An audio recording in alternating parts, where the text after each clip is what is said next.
Hello students, मैं मनीष भार्गव, कक्षा 11वीं फिजिक्स के आज के वीडियो में हम स्थितिज ऊर्जा से प्रारंभ करते हैं। पिछले वीडियो में हमने गतिज ऊर्जा के साथ साथ शक्ति तक हमने इसको अध्ययन किया था। अब गतिज ऊर्जा में हमने पढ़ा था कि जब किसी वस्तु में उसकी गति के कारण जो ऊर्जा होती है उसे हम गतिज ऊर्जा कहते हैं। अब स्थितिज ऊर्जा पोटेंशियल एनर्जी की बात आ रही है यहाँ पर। किसी भी वस्तु में उसकी स्थिति, विकृति अथवा अभिविन्यास, ओरिएंटेशन का जो ऊर्जा होती है या जो कार्य करने की क्षमता होती है उसे ही हम वस्तु की स्थितिज ऊर्जा कहते हैं। यहाँ पर मुख्य उस वस्तु की स्थिति के अनुसार या विकृति के अनुसार जो ऊर्जा उत्पन्न हो रही है उसे हम स्थितिज ऊर्जा कहते हैं, पोटेंशियल एनर्जी कहते हैं। इसे हम यू से प्रदर्शित करते हैं। पी से मतलब पोटेंशियल है, ई से एनर्जी है, या पी ई से भी प्रदर्शित करते हैं। सामान्य रूप से हम ये कहें कि जब हम किसी वस्तु को उसकी वास्तविक स्थिति से हटाते हैं तो हटाएंगे तो हमें ऐसा करने पर हमें कार्य करना पड़ता है। जो हम कार्य करेंगे वही कार्य उस वस्तु में स्थितिज ऊर्जा के रूप में संचित हो जाएगा।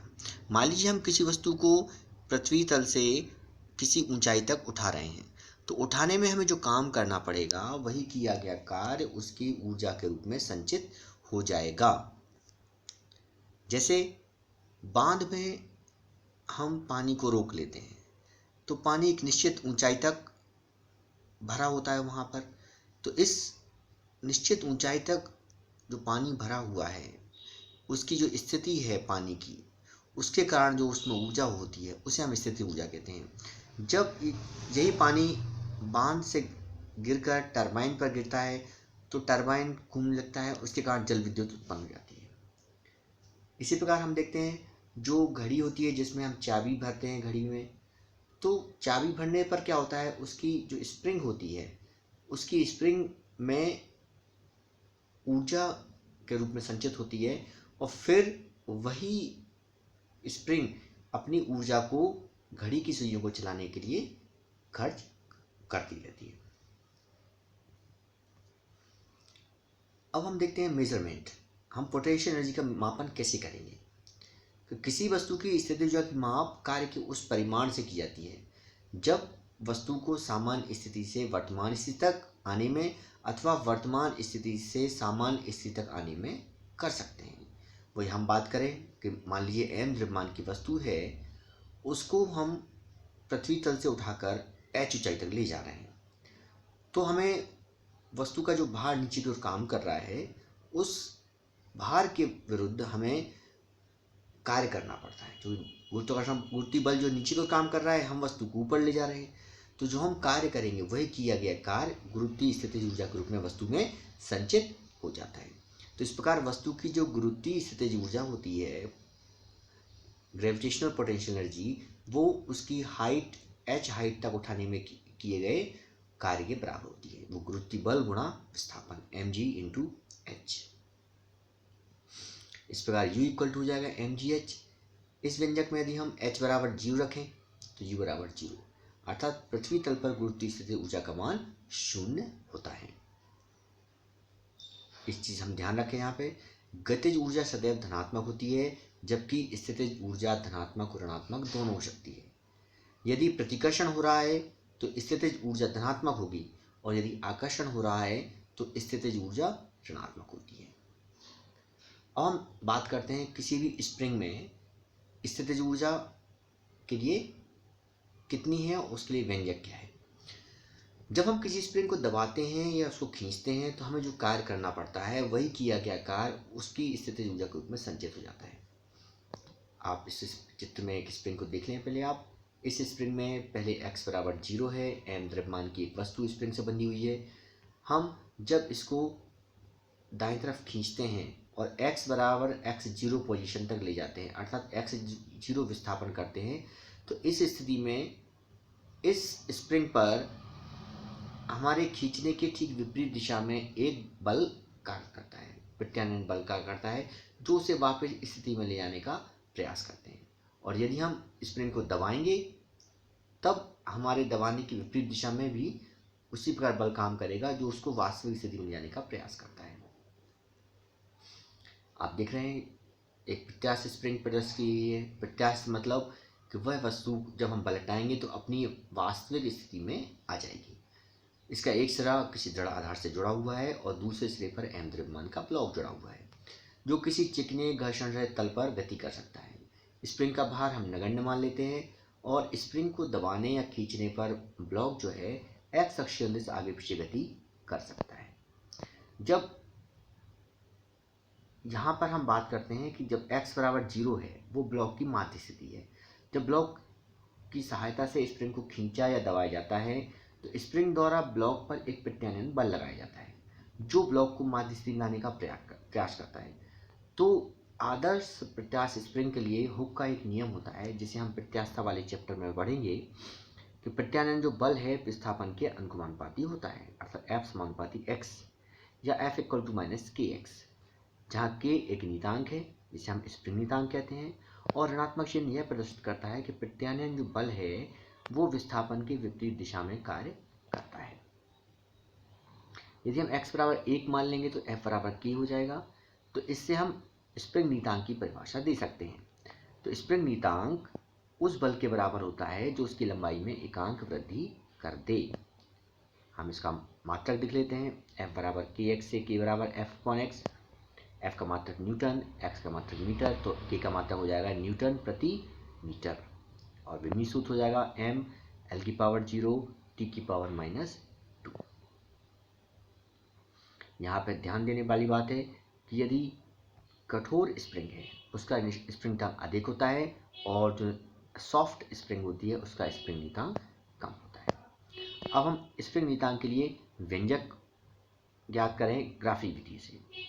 आप ये चित्र देख रहे हैं, इसमें हम जानते हैं कि जब हम बल लगाते हैं, बल लगाकर स्प्रिंग को खींचते हैं तो उसमें विस्थापन होता है। वो एक मूल बिंदु है और हमने जब वस्तु पर बल लगाया है तो वस्तु में विस्थापन हुआ है x। तो चूंकि विस्थापन बल के अनुपाती होता है इसलिए यहाँ पर विस्थापन और बल के बीच जो रेखा मिलेगी वो सरल रेखा मिलेगी। तो बल विस्थापन वक्र में कोई बिंदु A ले लेते हैं और बिंदु A के संगत, बिंदु A के करस्पॉन्डिंग जो स्प्रिंग का विस्थापन x है तो A के संगत स्प्रिंग पर बल जो होगा वो क्या होगा F इक्वल टू के एक्स। अब स्प्रिंग को x दूरी तक खींचने में जो किया गया कार्य होगा वो कार्य किसके बराबर होगा, बल और विस्थापन वक्र तथा x बराबर 0 और x बराबर x0 के बीच घिरे क्षेत्रफल के बराबर होगा। तो इस प्रकार स्प्रिंग को खींचने में किया गया कार्य किसके बराबर होगा, W बराबर त्रिभुज ABO का क्षेत्रफल। और त्रिभुज ABO का क्षेत्रफल बराबर होता है 1/2 आधार गुणा ऊंचाई। तो यहाँ मिल जाएगा 1/2 OB गुणा AB। OB की वैल्यू x है और AB की वैल्यू kx है। तो इस प्रकार W बराबर 1/2 kx इस प्रकार स्क्वायर। तो यह कार्य जो किया गया है स्प्रिंग में स्थिति जो संचित हो जाता है, अतः स्प्रिंग की स्थितिज ऊर्जा जो होगी U बराबर हाफ kx स्क्वायर, ये स्प्रिंग की स्थितिज ऊर्जा का व्यंजक प्राप्त हो जाएगा। अब हम बात करते हैं यहाँ पे conservative and non conservative forces की। संरक्षी बल और असंरक्षी बल। संरक्षी बल उन बलों को कहते हैं जिनके अंतर्गत किया गया कार्य जो है उस मार्ग की प्रकृति पर निर्भर नहीं करता है बल्कि प्रारंभिक स्थिति और अंतिम स्थिति पर निर्भर करता है। कहने का तात्पर्य ये है कि जब हम किसी वस्तु पर बल लगाएंगे तो बल लगाने पर पहले प्रारंभ वस्तु विराम अवस्था थी, एक निश्चित स्थिति थी, वर्तमान स्थिति में थी। अब उस वर्तमान स्थिति से हम उसको अंतिम स्थिति पर ले गए तो उसको हम उसको ले जाने के अलग अलग मार्ग हो सकते हैं, परंतु संरक्षी बल होगा तो वो केवल प्रारंभिक स्थिति और अंतिम स्थिति पर ही निर्भर करता है। इस पर निर्भर नहीं करता है कि वो किस मार्ग से उसको प्रारंभिक स्थिति से अंतिम स्थिति तक ले जाया गया। हम इसकी व्याख्या कर देते हैं। जैसे मान लीजिए वस्तु को A से B तक विस्थापित करना है। आप चित्र देखें, हम वस्तु को A से B पर ले जाना है तो दो रास्ते दिख रहे हैं, ACB और ADB। तो संरक्षी बल जो होगा वो इस पर निर्भर नहीं करेगा कि हम उसको A से C की होते हुए B पर ले जा रहे हैं या A से D होते हुए B पर ले जा रहे हैं। तो दोनों स्थिति में किया गया कार्य बराबर है, तो यदि हम ए से बी पर पहुंचे किसी भी मार्ग से और यदि किया गया कार्य बराबर है तो बल संरक्षी होगा। इस पर संरक्षी बल के लिए WACB इक्वल टू WADB, अर्थात ए से सी से होते हुए बी तक पहुंचने में किया गया कार्य, ADB मतलब ए से डी होते हुए बी तक पहुंचने में किया गया कार्य। उदाहरण जो है गुरुत्वाकर्षण बल एक संरक्षी बल का बहुत अच्छा उदाहरण है कि यदि हम किसी वस्तु को m द्रव्यमान की वस्तु है उसे गुरुत्वाकर्षण बल के विरुद्ध h ऊंचाई पर a से b तक ले जाएं, तो उस स्थिति में हम जो a से b तक ले जाएंगे तो हमें जो किया गया कार्य होगा वो संरक्षी बल के बराबर होगा। हम गुण देख लेते हैं। संरक्षी बल के विरुद्ध जो किया गया कार्य वो पथ की प्रकृति पर निर्भर नहीं करता है। संरक्षी बल के विरुद्ध किया गया कार्य वस्तु की प्रारंभिक स्थिति और अंतिम स्थिति पर निर्भर करता है। संरक्षी बल के विरुद्ध एक बंद परिपथ में वस्तु को चलाने में किया गया कार्य शून्य होता है, अर्थात एक बंद परिपथ में वस्तु को चलाएं तो किया गया कार्य शून्य प्राप्त होगा। सभी केंद्रीय बल संरक्षी बल होते हैं। केंद्रीय बल दो वस्तुओं के बीच कार्य करने वाले बल को ही कहते हैं, जो दोनों वस्तुओं के बीच की दूरी का फंक्शन होता है और दोनों वस्तुओं को मिलाने वाली रेखा के अनुदिश होता है। इसके सबसे अच्छे उदाहरण हैं गुरुत्वाकर्षण बल, प्रत्यास्थ बल, चुंबकीय बल, स्थिर विद्युत बल। ये सभी बल जो हैं संरक्षी बल। अब हम बात करते हैं असंरक्षी बल की। ठीक इसका विपरीत होगा कि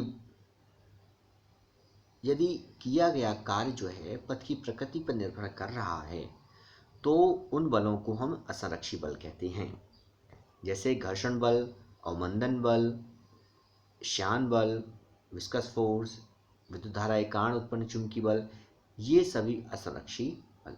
देखिए विद्युत बल, स्थिर विद्युत बल केंद्रीय बल है, लेकिन विद्युत धारा के कारण जो उत्पन्न चुंबकीय बल है वो असंरक्षी बल है। फ्रिक्शनल फोर्स असंरक्षी बल है। और असंरक्षी बल के विरुद्ध एक बंद परिपथ में वस्तु को ले जाएं तो किया गया कार्य शून्य नहीं होता है। जैसे यदि वस्तु को घर्षण के विरुद्ध ए से बी तक ले जाएं तो कार्य करना पड़ता है, उसको यदि बी को बी से ए तक ले आएं तब भी हमें कार्य करना पड़ता है। इस प्रकार WAB plus WBA is not equal to 0। हम देखते हैं law of conservation of energy. इस नियमानुसार ऊर्जा को ना तो हम उत्पन्न कर सकते हैं ना ही ऊर्जा को नष्ट कर सकते हैं। केवल एक प्रकार की ऊर्जा का दूसरे प्रकार की ऊर्जा में रूपांतरण होता है। ऊर्जा का विनाश नहीं होता है। ऊर्जा का क्षय तो हो सकता है, वो क्षय ऊष्मा के रूप में, ध्वनि के रूप में हो सकता है, क्योंकि उसका हम लाभप्रद उपयोग नहीं कर पाते हैं, परंतु ऊर्जा का विनाश नहीं होता है। इस प्रकार हम कह सकते हैं इस नियमानुसार वस्तु या निकाय की कुल ऊर्जा सदैव नियत रहती है। उसका उदाहरण देख लें। जब हम किसी बांध में पानी को रोकते हैं और पानी को अधिक ऊंचाई से गिराते हैं तो उसकी स्थितिज ऊर्जा गतिज ऊर्जा में परिवर्तित होती है, जिससे विद्युत ऊर्जा उत्पन्न होती है। घड़ी में चाबी भरने से किया गया कार्य उस स्प्रिंग में स्थितिज ऊर्जा के रूप में संचित होता है और यही स्थित ऊर्जा घड़ी की सुइयों को गतिज ऊर्जा में परिवर्तित होती रहती है। सेलों के अंदर रासायनिक ऊर्जा जो है उसका विद्युत ऊर्जा में, प्रकाश विद्युत सेल में प्रकाश विद्युत ऊर्जा में, विद्युत हीटर या विद्युत भट्टी में विद्युत ऊर्जा का ऊष्मीय ऊर्जा में, विद्युत मोटर या पंखे में विद्युत ऊर्जा का यांत्रिक ऊर्जा में, लाउड स्पीकर में विद्युत ऊर्जा का ध्वनि ऊर्जा में, डायनमो में यांत्रिक ऊर्जा का विद्युत ऊर्जा में रूपांतरण होता है। तो वास्तव में ऊर्जा का एक रूप से दूसरे रूप में रूपांतरण होता है, नष्ट नहीं होती। आप देखते हैं डिसिपेशन ऑफ एनर्जी। ऊर्जा का रूपांतरण जब एक भाग से दूसरे रूप में होता है तो हम जिससे लाभकारी कार्य प्राप्त नहीं कर सकते, तो ऊर्जा का वह भाग व्यर्थ चला जाता है। इसे ही ऊर्जा का क्षय या अपव्यय कहते हैं। जैसे ट्रांसफार्मर का जो क्रोड होता है उसमें एडी करंट्स उत्पन्न होती हैं और विद्युत ऊर्जा का ऊष्मीय ऊर्जा में अपव्यय होने लगता है, क्योंकि ट्रांसफार्मर गर्म हो जाता है और तो वहाँ पर जो विद्युत ऊर्जा है ऊष्मीय ऊर्जा के रूप में क्षय हो जाती है। जब कोई वस्तु ऊपर से गिरकर नीचे टकराती है तो गतिज ऊर्जा कुछ भाग ध्वनि, ऊष्मा तथा कभी कभी प्रकाश के रूप में व्यर्थ चला जाता है। जब हम चलती हुई रेलगाड़ी को अचानक जंजीर से खींचते हैं तो रेलगाड़ी की गतिज ऊर्जा घर्षण के कारण ऊष्मा में बदलकर व्यर्थ हो जाती है और रेलगाड़ी को पुनः गतिशील करने में ऊर्जा व्यय करना पड़ता है। अब हम देखते हैं यांत्रिक ऊर्जा संरक्षण का नियम। हमने देखा है कि संरक्षी बल जो होते हैं उनमें जो बल द्वारा किया गया कार्य होता है वो मार्ग पर निर्भर नहीं करता है। तो यांत्रिक ऊर्जा संरक्षण का नियम क्या कहता है कि इस नियमानुसार संरक्षी बलों के प्रभाव में घर्षण बलों की अनुपस्थिति, क्योंकि घर्षण बल असंरक्षी बल हो गया, तो संरक्षी बलों के प्रभाव में घर्षण बलों की अनुपस्थिति में किसी वस्तु या निकाय की कुल यांत्रिक ऊर्जा सदैव नियत रहती है। इसका हम एक अच्छा उदाहरण देखते हैं कि यदि कोई वस्तु स्वतंत्रतापूर्वक गिर रही है तो उस वस्तु की यांत्रिक ऊर्जा संरक्षित रहती है। यांत्रिक संरक्षित रहती है अर्थात जब वस्तु ऊपर है वहां पर उसकी कुल ऊर्जा, मध्य में आए तब उसकी कुल ऊर्जा, और जब पृथ्वी तल पर पहुंची तब उसकी कुल ऊर्जा, तीनों का मान एक सा यदि आता है तो हम कह सकते हैं कि स्वतंत्रतापूर्वक गिरती हुई वस्तु की यांत्रिक ऊर्जा संरक्षित रहती है। ये प्रश्न भी ये बनता है कि सिद्ध कीजिए कि स्वतंत्रतापूर्वक गिरते हुए पिंड की या वस्तु की कुल यांत्रिक ऊर्जा संरक्षित रहती है। हम मान लेते हैं m द्रव्यमान की एक वस्तु है जो पृथ्वी तल से h ऊंचाई पर बिंदु A पर स्थित है और वहां से उसको स्वतंत्रतापूर्वक नीचे गिराया जाता है। तो सबसे पहले हम बिंदु A पर कुल ऊर्जा की गणना करते हैं। क्योंकि बिंदु A पर वस्तु विराम अवस्था में है, क्योंकि स्वतंत्रतापूर्वक गिराई जा रही है, बिंदु A पर वस्तु विराम अवस्था में है, अतः उसका जो वेग होगा वो शून्य होगा, प्रारंभिक वेग शून्य होगा। तो इस स्थिति में A पर पिंड वस्तु की गतिज ऊर्जा K बराबर हाफ mv² से 0 मिलेगी। अब यदि पृथ्वी तल से उसकी ऊंचाई h है तो h ऊंचाई पर उसकी स्थितिज ऊर्जा U बराबर mgh होगी, ये हम पहले ही ज्ञात कर चुके हैं। तो A पर कुल ऊर्जा E बराबर k plus U 0 plus mgh, ये mgh। आप इस चित्र को देखें, पृथ्वी तल से h ऊंचाई पर बिंदु A है, वहां पर अभी हमने ऊर्जा ज्ञात की। अब जब वस्तु गिरते हुए बिंदु B पर आई, जब बिंदु B पर आई तो उसका विस्थापन हो गया x, मतलब x दूरी नीचे गिरी और पृथ्वी तल से उसकी ऊंचाई हुई h माइनस x। तो हम B पर ऊर्जा ज्ञात करेंगे। मान लीजिए वस्तु बिंदु A से x दूरी गिरकर बिंदु B पर पहुंचती है और पृथ्वी तल से उस वस्तु की ऊंचाई h माइनस x होगी, इसलिए बिंदु B पर वस्तु की जो स्थितिज ऊर्जा U बराबर mg, h के स्थान पे h माइनस x हो जाएगा। यदि बिंदु B पर वस्तु का वेग v1 हो तो समीकरण v² = u² प्लस 2gh से हम v1² = 0² प्लस 2gx मिलेगा, क्योंकि प्रारंभिक वेग 0 है यहाँ पर। तो v1² = हो जाएगा 2gx। इस स्थिति में बिंदु B पर पिंड की गति जो वस्तु गतिज ऊर्जा है वो k = half mv1² 1/2 m 2gx या mgx हो जाएगा। इस बार B पर कुल ऊर्जा निकालें तो E बराबर फिर से k प्लस U निकालेंगे तो mgx plus mgh minus x equal to mgh, क्योंकि जब mgh माइनस x को हम ब्रैकेट ओपन करेंगे तो एक आएगा mgh माइनस mgx, mgx से mgx कट जाएगा तो mgh हमें मिल जाएगा। अब जब वस्तु गिरते गिरते पृथ्वी तल पर स्थित बिंदु C पर पहुंची तो वहां पर वस्तु की ऊंचाई शून्य हो जाएगी, तो उस पृथ्वी तल पर वस्तु स्थितिज ऊर्जा जो होगी वो हो जाएगी 0, U बराबर 0 हो गई। अब यदि हम मान लें कि C पर वस्तु का वेग v2 हो तो समीकरण v² = u² प्लस 2gh से v2² = u0² प्लस 2gh या v2² = 2gh हो जाएगा। अतः बिंदु C पर गतिज ऊर्जा k = हाफ mv2² और इक्वल टू 1/2 हाफ m2gh, 2 से 2 कैंसिल हो गया mgh। इस पर C पर कुल ऊर्जा कितनी जाएगी, equal to k plus U से निकालेंगे तो mgh plus 0 is equal to mgh। जिस पर हम देखा कि A पर ऊर्जा mgh थी, B पर कुल ऊर्जा mgh थी और C पर कुल ऊर्जा mgh थी। अतः गुरुत्व के अधीन स्वतंत्रतापूर्वक गिरते हुए वस्तु की कुल यांत्रिक ऊर्जा नियत रहती है।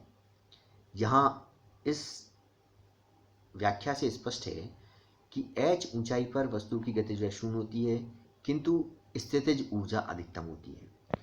जैसे जैसे वस्तु नीचे गिरती है उसकी स्थितिज ऊर्जा घटने लगती है और गतिज ऊर्जा बढ़ने लगती है, और पृथ्वी तल पर पहुंचने पर उसकी गतिज ऊर्जा अधिकतम हो जाती है और स्थितिज ऊर्जा शून्य हो जाती है। परंतु कुल यांत्रिक ऊर्जा अर्थात गतिज ऊर्जा स्थितिज ऊर्जा का योग नियत रहता है, mgh के बराबर ही